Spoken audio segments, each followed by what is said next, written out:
Good morning प्यारे विद्यार्थियों। आज हम रोज़ कहानी की समीक्षा को कुछ बदल करके इस कहानी में स्त्री एक यांत्रिक रूप में बदल जाती हैं, इन तथ्यों को विश्लेषण के रूप में लेंगे। कल हमने इसकी समीक्षा पढ़ी थी। आज हम यह पढ़ेंगे कि स्त्री का यांत्रिक रूप में किस प्रकार बदलाव हो रहा है। रोज शीर्षक कहानी अज्ञे के कहानी संकलन विपथगा के पहले संस्करण में है, पर विपथगा के 5वें संस्करण में जो सन 1990 में नेशनल पब्लिशिंग हाउस दिल्ली द्वारा प्रकाशित हुआ, यही कहानी गैग्रीन शीर्षक से प्रकाशित हुई है। संभव है कि लेखक ने इसके पहले शीर्षक में इस कारण परिवर्तन कर दिया हो कि इसका एक पात्र डॉक्टर है जो गैग्रीन नामक बीमारी का उपचार करता है। मेरे विचार से इसका शीर्षक रोज अधिक उपयुक्त है, जो कि कहानी की एक मुख्य संवेदना का सूचक भी है।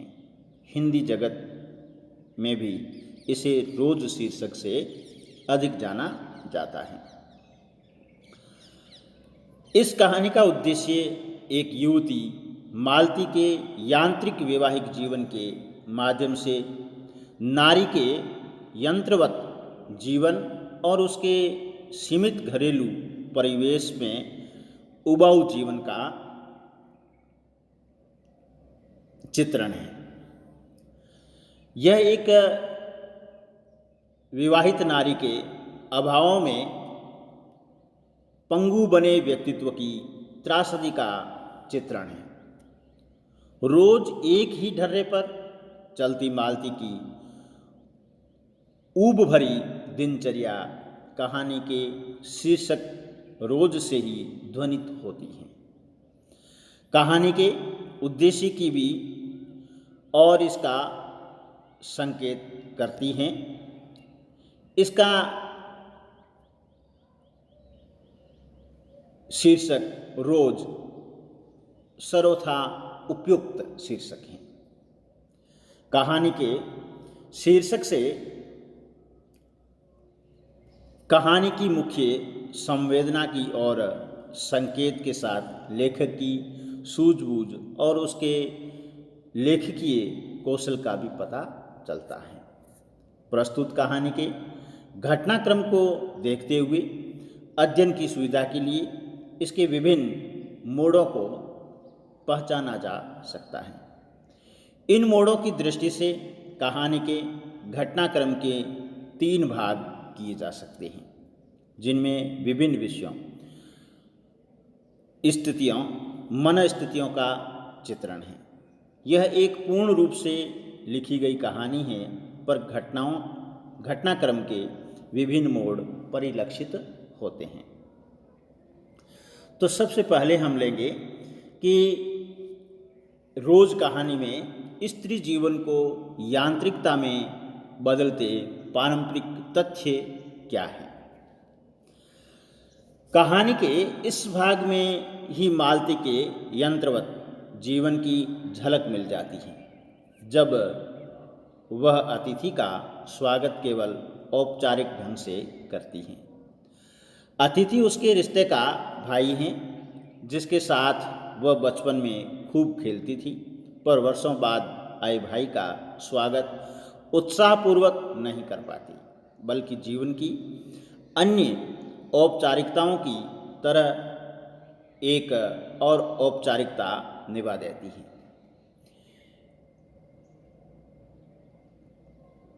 उसके व्यवहार में यंत्रवत कर्तव्य पालन का भाव झलकता है। कर्तव्य पालन में यह कोई कमी छोड़ती प्रतीत नहीं होती। वह अतिथि के लिए हाथ का पंखा भी झेलती हैं, पर उसकी कुशल क्षेम पूछने का उत्साह तक नहीं दिखाती। उसके जीवन में उत्साह नहीं है, जो व्यवहार में भी उत्साहहीनता और मात्र औपचारिकता है। बचपन की बातूनी लड़की शादी के 2 वर्ष बाद ही बुझकर मौन हो गई। इस मौन को अतिथि भी परिलक्षित करता है, इसलिए उसे कहानी के शुरू में ही लगता है कि उस घर में कोई काली छाया मंडरा रही है। वह काली छाया कहानी में कई स्थानों पर मंडराती देखी जा सकती है। हम देखते हैं कि मालती अतिथि से कुछ नहीं पूछती, बल्कि उसके प्रश्नों के संक्षिप्त उत्तर ही देती है। उसमें अतिथि की कुशलता का या उसके वहाँ आने का उद्देश्य या अन्य समाचारों के बारे में जानने की कोई उत्सुकता नहीं दिखती है। यदि पहले कोई उत्सुकता, उत्साह, जिज्ञासा या किसी बात के लिए उत्कंठा थी भी, तो वह 2 वर्षों के वैवाहिक जीवन के बाद शेष नहीं रही। विगत 2 वर्षों में उसका व्यक्तित्व बुझ सा गया है, जिसे उसका रिश्ते का भाई भांप लेता है। अतः मालती का मौन उसके दंभ का या अवहेलना का सूचक नहीं है। उसके वैवाहिक जीवन की उत्साहहीनता, नीरसता और यांत्रिकता का सूचक है। इस स्थल के संवादों को देखें तो मालती ने अतिथि द्वारा पूछे गए प्रश्नों के उत्तर हाँ या ना में या 1-2 शब्दों में दिए हैं, जिनसे यही लगता है कि उसके पास कहने को कुछ नहीं है और उसका जीवन खाली है। मालती और अतिथि के बीच के मौन को मालती का बच्चा अचानक उस समय तोड़ देता है जब वह सोते सोते रो पड़ता है। मालती अपने दूसरे कर्तव्य पालन के लिए बच्चे को संभालने दूसरे कमरे में चली जाती हैं, मानो वह कर्तव्य पालन के लिए ही बनी है। बच्चे के बहाने दोनों का मौन टूटता है और अत्यंत संक्षिप्त बात होती है। यह केवल औपचारिक है और बच्चे को लेकर है। इस बात में अतिथि उपस्थिति होकर भी अनुपस्थित है, क्योंकि उसके बारे में मालती कुछ नहीं पूछती। उसे लक्षित करके जब अतिथि पूछता है, जान पड़ता है तुम्हें मेरे आने से विशेष प्रसन्नता नहीं हुई। मालती इसका उत्तर हूँ से देती है, यानी वहाँ पर भी ज़्यादा बात न करके मालती उत्तर में एक ही शब्द कहती है, हूँ, जो प्रश्नवाचक भी हैं और विस्मय बोधक भी हैं। यह वास्तविकता की स्वीकृति भी समझी जा सकती है, पर इसे अशिष्टता भी समझा जा सकता है। पर उसकी प्रश्नवाचक हूँ के पीछे सुनकर भी न सुनने का भाव निहित था। सुनकर भी न सुनना एक प्रकार की जड़ता ही है। मालती के जीवन की इस जड़ता इस व्यवहार से ध्वनित होती है। बाह्य स्थिति और मन स्थिति के एक साथ अंकन में लेखक को सफलता मिली है कि बाह्य जीवन को और मालती के आंतरिक जीवन को लेखक ने बड़ी सफलता से एक साथ व्यक्त किया है। कहानी के दूसरे भाग में मालती की मन स्थितियों का कुशल अंकन हुआ है। अतिथि के सामने बैठी हुई मालती दूर कहीं अतीत में देख रही थी। वह जीवन में या वह वर्तमान में सांस ले रही थी, पर अतीत में जी रही थी, क्योंकि वह उसके लिए अधिक जीवंत और सरस था। वह अपने सुखद बचपन के सलोने क्षणों में खो गई थी। वह अतिथि को जड़वत देखती हुई अपने सुखद अतीत को लौटाने की मानो असफल कोशिश कर रही थी। इस मानसिक जड़ता को कहानीकार ने इन शब्दों में व्यक्त किया है। क्या कहते हैं कहानीकार? मानो मालती के भीतर कहीं कुछ चेष्टा कर रहा हो किसी बीती हुई बात को याद करने की, किसी बिखरे हुए वायुमंडल को पुनः जगाकर गतिमान करने की, किसी टूटे हुए व्यवहार तंतु को पुनर्जीवित करने की और चेष्टा में सफल न हो रहा हो। यह मानसिक जड़ता ही उसके शरीर की जड़ता तथा उसकी अनंत थकान से या थकान में रूपांतरित हो गई। पति द्वारा दरवाज़ा खटखटाने पर वह हिली नहीं, दोबारा किवाड़ खटखटाने जाने पर उसकी संज्ञा लौटी और वह दरवाज़ा खोलने गई। मैंने मालती की ओर देखा पर वह हिली नहीं। जब किवाड़ दूसरी बार खटखटाए गए तब वह शिशु को अलग करके उठी और किवाड़ खोलने लगी। कहानी के इस मोड़ पर कुछ महत्वपूर्ण घटित नहीं होता, पर मालती की मानसिक ऊहापोह और उसके अंतर्द्वंद की संक्षिप्त झलक अवश्य मिलती है, जिसके संदर्भ में अतिथि के साथ उसके औपचारिक व्यवहार की समीक्षा की जा सकती है। पति द्वारा द्वार खटखटाए जाने पर मालती का न हिलना आवाज़ के न सुन पाने के कारण भी हो सकता है, पर यह शारीरिक जड़ता उसकी थकान का परिणाम है और शारीरिक जड़ता मन की जड़ता का दूसरा रूप है। मालती निरर्थक सी घटना किसी गहरे अर्थ का बोध भी करा सकती है। यह कहानी के इस मोड़ पर स्पष्ट हो जाता है। इससे यह भी प्रकट होता है कि लेखक बाह्य स्थिति और मानसिक दशा दोनों का संश्लिष्ट वर्णन करने की कला में पारंगत हैं। अतिथि का मालती के पति महेश्वर से परिचय होता है। दोनों की बातचीत का क्रम चलता है, जो यहाँ विस्तृत संवाद के रूप में प्रस्तुत नहीं किया गया, क्योंकि उससे कहानी के कलेवर का विस्तार होता और कथा संगठन में एक कसावट न रहती।